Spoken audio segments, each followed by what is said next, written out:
देखिए, महिलाओं की सुरक्षा को ध्यान में रखते हुए एक अधिनियम लाया गया, घरेलू हिंसा अधिनियम 2005, जो ये कहता है कि महिलाओं के साथ अगर मानसिक रूप से या शारीरिक रूप से अत्याचार होता है, तो वहाँ पर महिला घरेलू हिंसा अधिनियम के अंतर्गत मामला दर्ज करवा सकती है। अब अगर बात की जाए महिलाओं की, तो महिलाओं के पास अधिकार है, वो उन लोगों के खिलाफ मामला दर्ज करवा सकती है जो उस पर अत्याचार कर रहे हैं। घर की चार दीवारी के अंदर जो हिंसा महिला के साथ हो रही है, उसके माता पिता के द्वारा हो रही है, सास ससुर के द्वारा हो रही है, भाई बहनों के द्वारा हो रही है या पति के द्वारा हो रही है, बहू पर अत्याचार किया जा रहा है, तो मानसिक हिंसा के आधार पर भी वो मामला दर्ज करवा सकती है, यानी कि घरेलू हिंसा के अंतर्गत वो मामला दर्ज करवा सकती है। घरेलू हिंसा में ये नहीं देखा जाता है कि शारीरिक हिंसा है तभी वो घरेलू हिंसा के अंतर्गत मामला दर्ज करवाए। मानसिक अत्याचार भी हो रहा है, मानसिक हिंसा भी हो रही है, तो भी आप वहाँ पर मामला दर्ज करवा सकती है। अब सवाल ये उठता है कि महिलाओं की सुरक्षा को ध्यान में रखते हुए घरेलू हिंसा अधिनियम बनाया गया, जो बहुत ज़रूरत थी उस समय। लेकिन अब कुछ महिलाएं उस धारा का गलत इस्तेमाल कर रही हैं। महिलाओं के साथ अत्याचार होता है तो घरेलू हिंसा अधिनियम के अंतर्गत मामला दर्ज हो जाता है। लेकिन अगर ये अत्याचार पति के साथ हो, तब अगर पति घर पे रह रहा है, घर पर रहते हुए उसके साथ मानसिक हिंसा हो रही है, तो वहाँ पर पति के पास क्या रास्ता है? महिलाएं अगर मामला दर्ज करवाती है, तो ऐसी अवस्था में महिला के साथ अगर घरेलू हिंसा होती है तो वहाँ पर 3 साल तक का कारावास का प्रावधान है।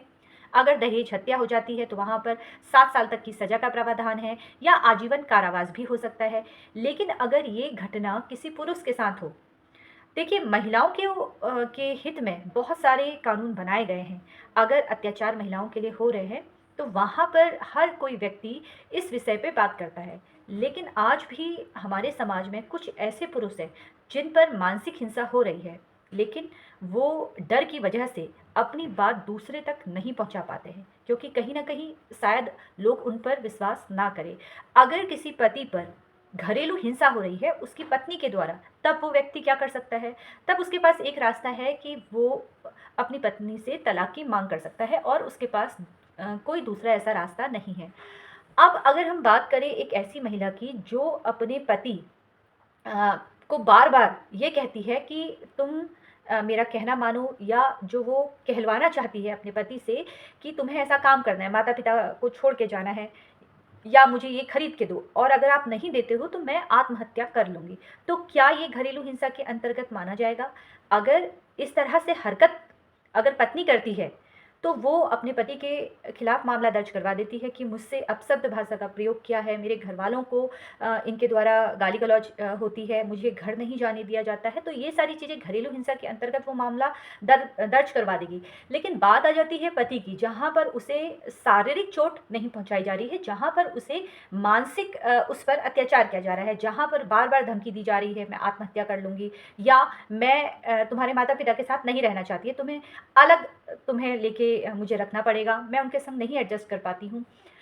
इस तरह से बार-बार वो मानसिक हिंसा कर रही है, या अपने पति से कहती है कि तुम्हारा संबंध किसी और महिला के साथ है, जहाँ पर वो जानबूझकर उसे मानसिक चोट पहुँचाना चाहती है, जहाँ पर उसके ऑफ़िस में आकर बार-बार उसका अपमान करती है, जहाँ पर उसे समय में खाना नहीं दिया जाता है, घर का काम महिला नहीं करती है। अगर एक चीज़ वो है जहाँ पर महिला का स्वास्थ्य खराब है, वो घर का काम नहीं कर पा रही है, वो बात अलग है, लेकिन जानबूझकर वो अपनी ज़िम्मेदारी नहीं निभा रही है। तो ये सारी चीज़ें भी मानसिक हिंसा के अंतर्गत आती है। देखिए, पति अपनी बात किसी से कह नहीं पाते हैं, पुरुष अपनी बात किसी के सामने नहीं रख पाते हैं, क्योंकि उनको लगता है कि अगर मैं ये बात किसी से कहूँगा तो शायद सब दोषी मुझे ही मानेंगे, क्योंकि महिला मानसिक हिंसा मेरे साथ नहीं कर सकती है, क्योंकि हमारा कानून ही कुछ इस तरह से बना है। अगर महिला इस तरह से हरकत करती है तो उसके पास सिर्फ ये रास्ता है कि वो 13A के अंतर्गत मामला दर्ज करवा सकता है, पति यानी कि तलाक का केस फाइल कर सकता है। अब ऐसा ही 2 जजमेंट मैं यहाँ पर रखने वाली हूँ। एक जजमेंट है नरेंद्र वर्सेस मीना का, जिसमें सुप्रीम कोर्ट की ओर से साफ तौर पर ये कहा गया है कि अगर महिला इस तरह से मानसिक हिंसा आपके साथ कर रही है, जहाँ पर वो आपको तनाव दे रही है, जहाँ पर आपके माता-पिता को आपसे अलग करने की कोशिश कर रही है, जहाँ पर वो झूठे आरोप आप पे लगा रही है या बार-बार वो आत्महत्या करने की धमकी देती है, तो यहाँ पर पति के पास पूरा अधिकार है कि वो उस महिला से तलाक की माँग कर सके।